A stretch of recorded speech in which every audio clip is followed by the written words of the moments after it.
Left. And man, look, it is so damn hot in Iraq. I'm talking about 120 degrees, easy, every day. So hot, so dry, sandy, windy, so hot, so dry that the blacktop mushes under your feet like all the time. Like, you know what I'm saying? It's hot.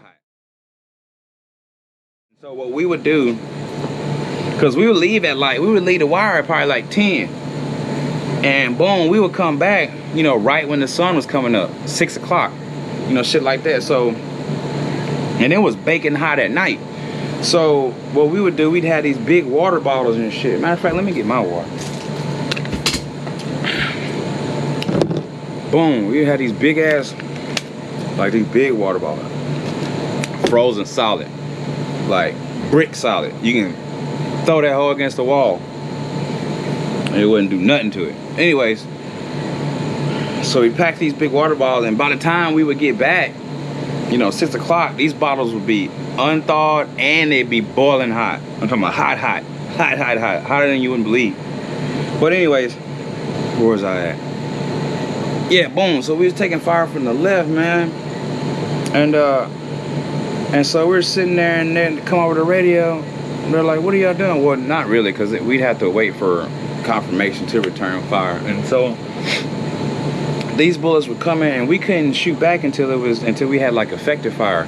And basically what effective fire is it's got to be landing like somewhere in the general vicinity, like for us to shoot them, you know what I'm saying, which is stupid in my opinion, but whatever. It's just, you know, it's a rule, and so we followed it.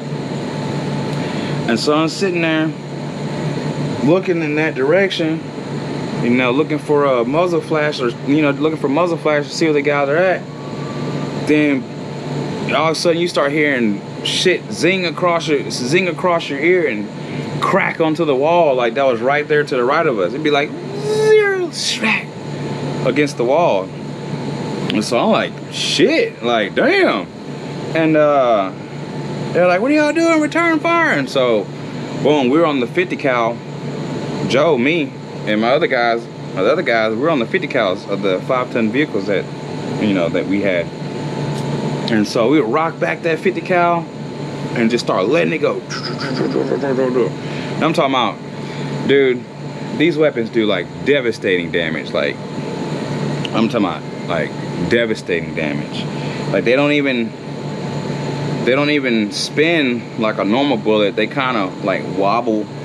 They kind of wobble when they go. So like it doesn't even necessarily have to hit the target for it to like knock a limb off. You know what I mean? It could just touch a target for it to knock. I mean, yeah, it could breeze by a target and knock a limb off. But anyways, that's not the point of the story.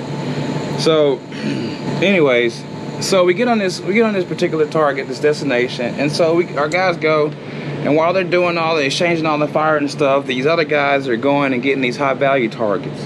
And so I'm guessing we nabbed like, I want to say like 3 or 4 of them. So anyway, we've been on the X like all night, and you know, it's time to head back home.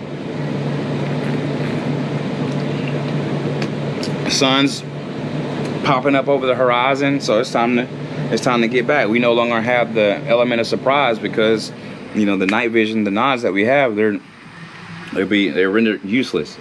So guys, please get in the comment section, please. Anyways, so we're heading back, you know, typical night.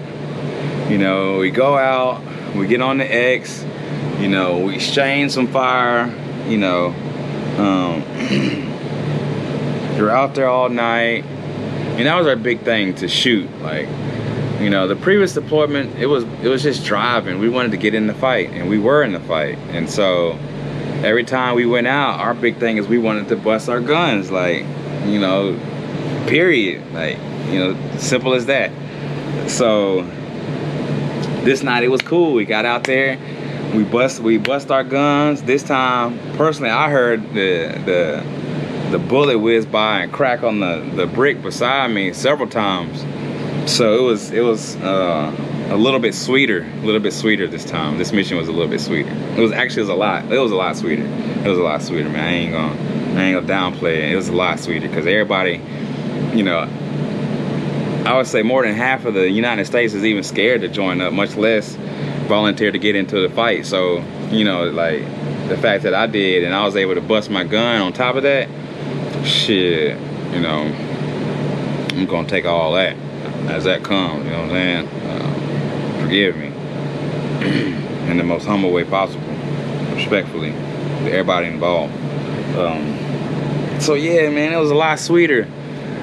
So boom, we get on I don't forgot what the route was, the main highway or the main strip to get back. So we're on the main strip to get back, the main road to get back. And somebody please, you know, get in the comment section, fill these roads in and these different things I'm missing in, please fill them in.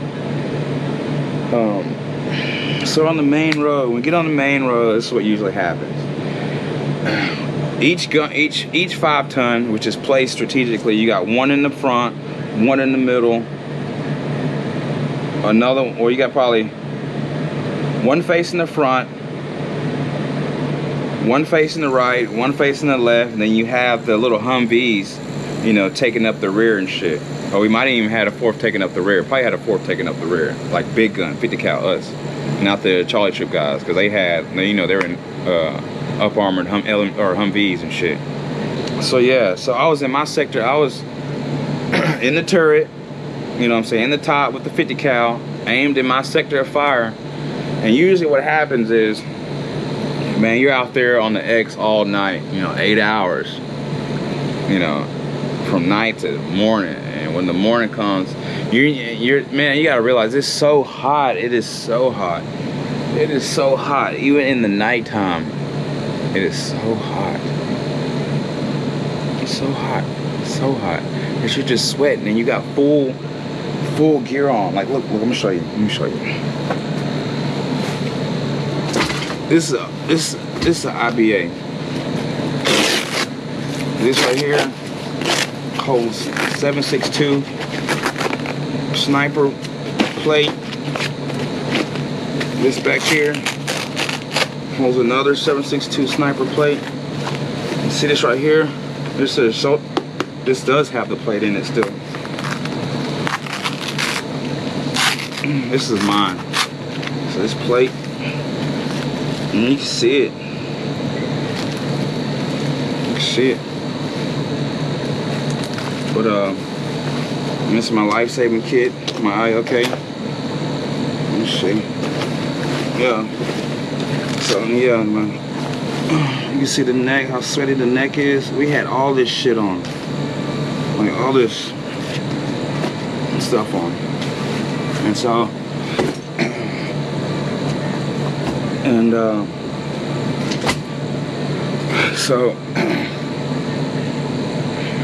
so you just sit there and sweat, long sleeve boots, and you know what I'm saying, your helmet is heavy because it's got the night vision on it, and you got these sappy plates in the front and the back and the side, and your collars. So you start unbuckle the ACH, and then like do right here, kind of let that thing breathe a little bit like that there. You know what I'm saying? We on the home stretch. So I'm in my sector of fire, kind of lean back against the turret. You know, ACH is unbuttoned, IBA is open.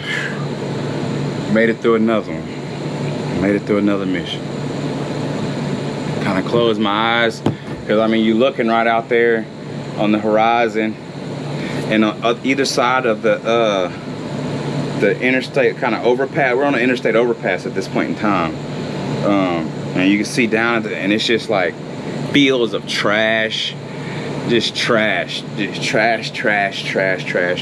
you see the sun right there on the horizon, and so.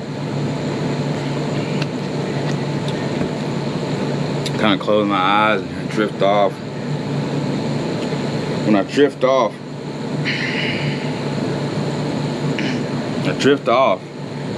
there's a loud bang, Bam!